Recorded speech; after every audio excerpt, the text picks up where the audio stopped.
Assalamualaikum warahmatullahi wabarakatuh. Selamat datang kembali pemirsa di channel yang paling bermanfaat di atas muka bumi ini. Para pemirsa, OJK Semprit ya, Santara yaitu platform milik Bosman Mardigu ya. Ini mirip-mirip saham sih. Sebenarnya kita lihat apa bedanya dan kenapa kok disemprit dan apa resikonya kalau kita ikut platform seperti ini ya. OJK, Otoritas Jasa Keuangan, belum lama ini menyemprit perusahaan equity crowdfunding milik Mardigu Wowi alias Bosman Mardigu PT Santara Daya Inspiratama. Ya, ini OJK melarang Santara untuk menambah jumlah penerbit. Ya, larangan itu merupakan bentuk perlindungan investor. Ya, kalau kita lihat ya di sini Santara dilarang untuk menambah jumlah penerbit yang melakukan penawaran efek dan dilarang untuk menambah pemodal sebelum seluruh efek penerbit yang berada di bawah pengawasan Santara telah didaftarkan pada KSEI ya, Kustodian Sentral Efek Indonesia dan terdistribusi kepada seluruh pemodal. Adapun pengenaan perintah tindakan tertentu tersebut dikarenakan Santara melanggar. Jadi sebenarnya Santara melanggar ya.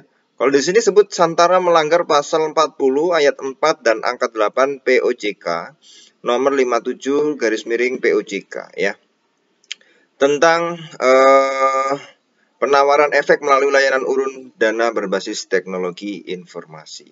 Oleh karena itu perusahaan equity crowdfunding Santara milik Bosman atau sering disebut ya Bosman Sontoloyo itu diberikan waktu sampai dengan 8 Mei 2023 untuk melakukan proses pendaftaran efek penerbit pada KSEI dan mendistribusikan efek penerbit tersebut kepada pemodal serta menyelesaikan seluruh rekomendasi hasil pemeriksaan kepatuhan OJK ya. Jadi ada pasal yang dilanggar itu guys ya. Nah, kita lihat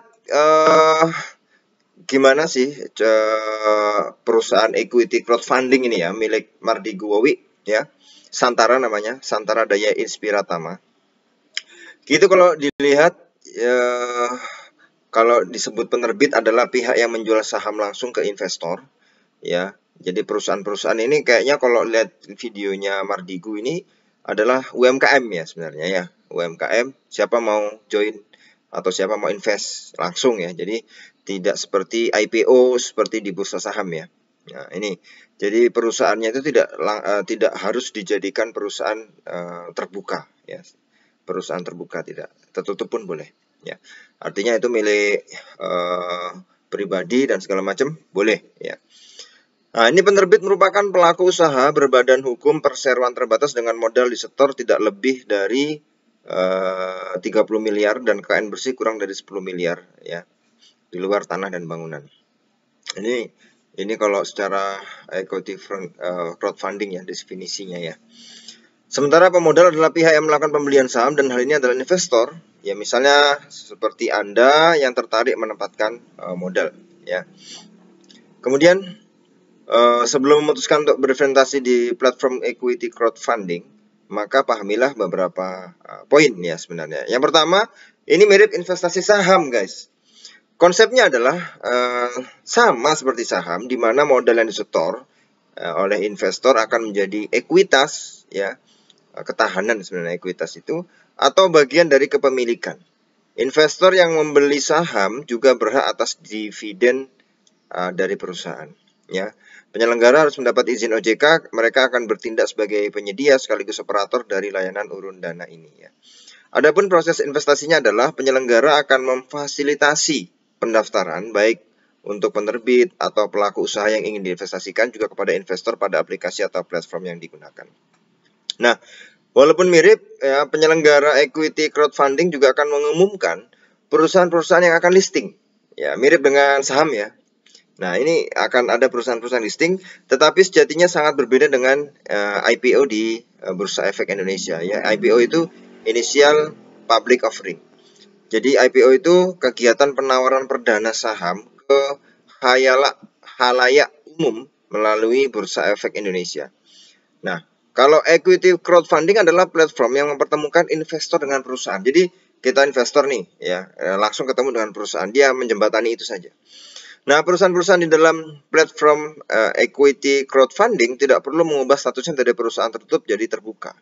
Ya, kalau di Bursa Efek itu harus diganti statusnya dulu menjadi perusahaan perseroan terbuka ya, perseroan terbuka, perusahaan terbuka.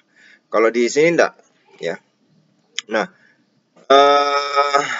kita lihat lagi, jadi dalam proses pengambilan keputusan perusahaan ya, yang ada di equity crowdfunding tetap mengacu pada ketentuan Undang-Undang Nomor 40 Tahun 2007 ya. Nah, bagaimana tentang imbal hasil atau dividen dengan resikonya? Ya, ini memang menjanjikan sih ya. Dalam setahun mungkin bisa jadi ada penerbit atau perusahaan itu ya yang bisa membagikan dividen hingga 4 kali. Tapi ya harus diingat para pemirsa semua, harus hati-hati nih ya resikonya. Imbal hasil dan resiko berbanding lurus. Kalau imbal hasilnya besar, resiko juga besar. Ya, di mana-mana seperti itu.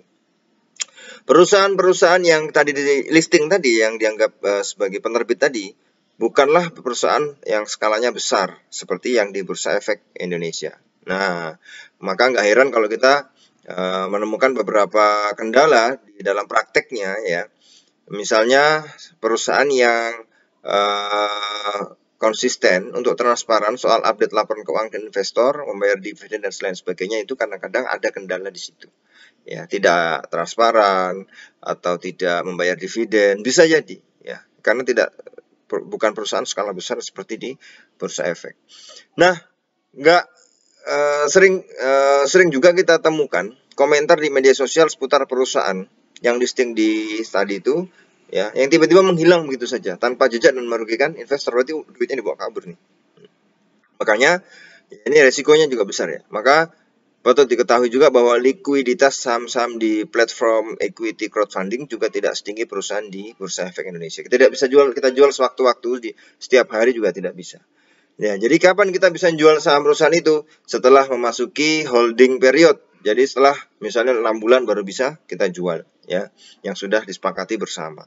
Artinya bahwa risiko investasi di equity crowdfunding memang cukup tinggi ya. Makanya kemudian OJK memberikan langsung peringatan ke Santara.